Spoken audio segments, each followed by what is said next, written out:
Mentioned at the beginning, but it was been in the bulletin the last couple of weeks, that at the conclusion of the Mass today, we will have the anointing of the sick. Anyone who has dealt with maybe a fairly serious illness or frailty from aging or facing serious surgery, at that time, and I'll mention it again as we have the final hymn, we'll invite those to come forward who want to be anointed. Reflecting on the reality of the anointing and the gospel today took me all the way back to 1985.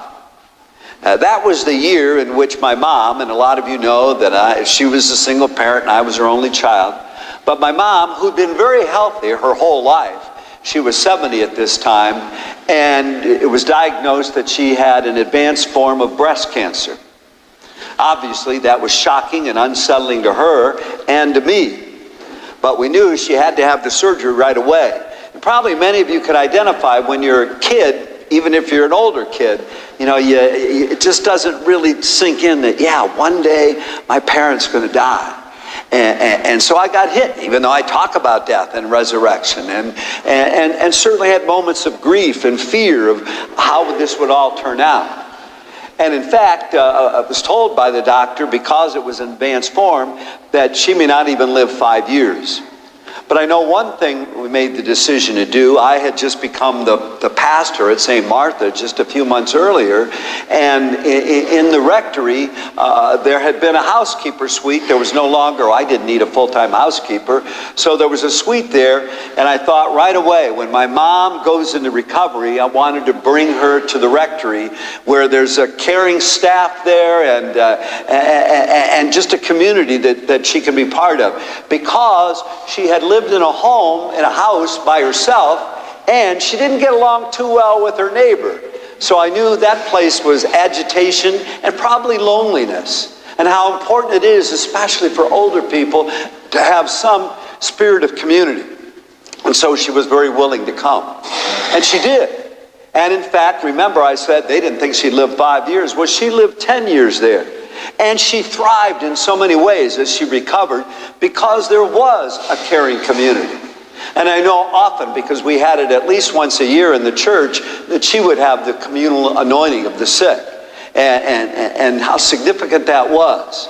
And I say that because probably some of you know, in the old days, when you go to visit somebody in their home for anointing, a lot of times the family would scatter. Well, you go, Father, in with Grandma. And of course, if somebody's going to confession, you can understand that. Although, again, to bring the community back. Because an important element of all the sacraments, including the anointing of the sick, is the community of faith and love.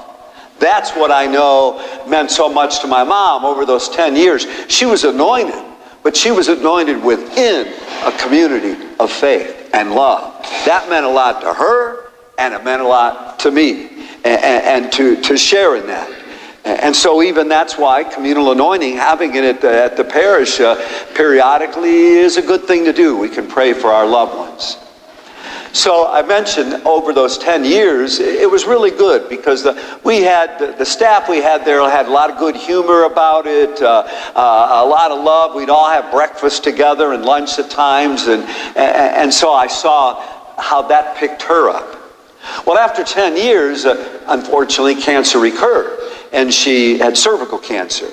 And in this time, we knew it was more serious and more likely it would take her from this life.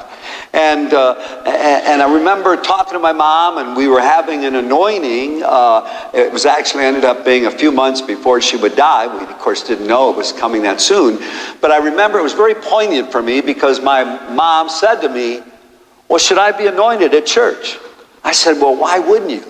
And she said, well, I always think of the anointing as healing, as physical healing, and it doesn't look like that's going to happen here. And I said, oh, I know, Mom, that's a possibility. But I said, you know what? We emphasize, and we will today, we emphasize not only physical healing, which we tend to think, understandably, is most important, but also that emotional and spiritual healing. That healing in here, when people are dealing with a dread disease or loss. And I said, Mom, what do you think? And she said, oh, yeah. She said, that is important. And we even talked about how the community of faith and love that was there, and that, yes, Jesus comes not only in the sacraments, he comes in the community, celebrating the sacraments. And so she experienced that. And I remember that meant much to her because understandably she was fearful, as was I. But to have that sense of the Lord's presence and healing on the deepest level. Then it was coming clear, in fact, the last couple of months, didn't want to do it, but couldn't take care of her in the rectory, and so she went to a nursing facility and, of course, visited her there. And then that next reality hit that, yes, it was real clear within a few weeks she was going to die. And so that was just another step probably all of us could identify with, and the reality of that. And that for me and my mom went from that whole notion of anointing, healing, to restore life here, to the reality that the foundation of our faith is resurrection. And that takes me to the reading today, because I remember when my mom and I talked and basically said, that our faith tells us that death does not have the final say. Our faith tells us that love does, and that love is forever. And that takes me, and I've thought about the gospel, tying it in. And we see that Martha's upset because Jesus wasn't there to heal Lazarus. And then Jesus says, hey, your brother will rise. Oh, I know that in the end. But then Jesus told her, and this is the foundation of our faith, and meant so much to my mom and me, especially at that time when it was clear that within a week that death would take her. But Jesus said, I am the resurrection and the life. Whoever believes in me, though he should die, will come to life. Whoever is alive and believes in me will never really die. And the statement, do you believe this? Yes, Lord, she replied. I have come to believe that you are the Messiah, the Son of God, he who is to come into the world. Yeah, and I remember my mom and I didn't take away sadness, but that belief in the Lord. I think I told you before, my mother didn't grow up in a religion. She became Catholic after I did. In fact, I baptized her when my first baptism as a deacon. So we shared that beautiful faith together. And I make that point that, there was belief in the resurrection. Hopefully we all have that. That doesn't necessarily take away sadness. Because look at this. Martha had just said that, and it says here, Jesus was troubled in spirit, moved by the deepest emotions. Where have you laid him? He asked. Lord, come and see. And what does it say? Jesus began to weep, which caused the Jews to remark, see how much he loved him.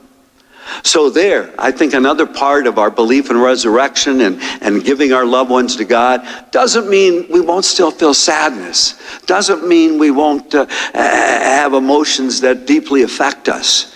But again, somehow faith making a difference. And part of that faith making a difference for me, and hopefully for all of us, is knowing when God became human in Jesus, through Jesus, God understands the struggles and the hurts and the loss and the fear and the grief we go through.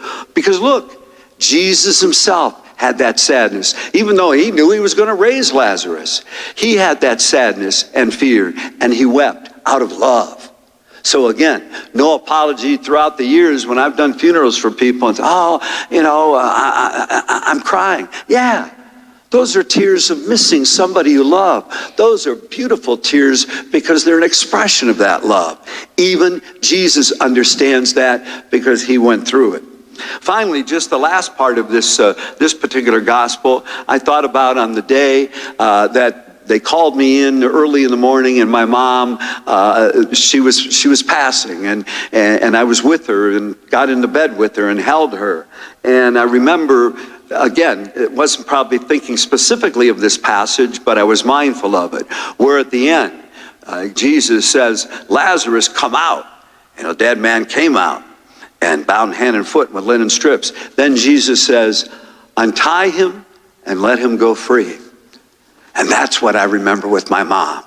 I probably didn't use exactly this language, but Mom, we want you to be untied. untied from having to suffer in this bed, in this nursing home, untied from any other fear, or untied simply from the limitations of human life. And I remember, and you may have done this too, I said to my mom, you can go. You can go. It's okay. You raised me. You love me. I know you'll be even praying for me from heaven. So letting her and all our loved ones go free. Go free to be in the embrace of God's love. She left from my embrace, and I was able to give her away because I know she was going into God's embrace. The one who created her, the one who loved her, and the one whom someday I would have a grand reunion in heaven. So, as we go through this Lenten season, as we prepare for Holy Week and Easter, that all of us, our faith can kick in the anointing and the healing.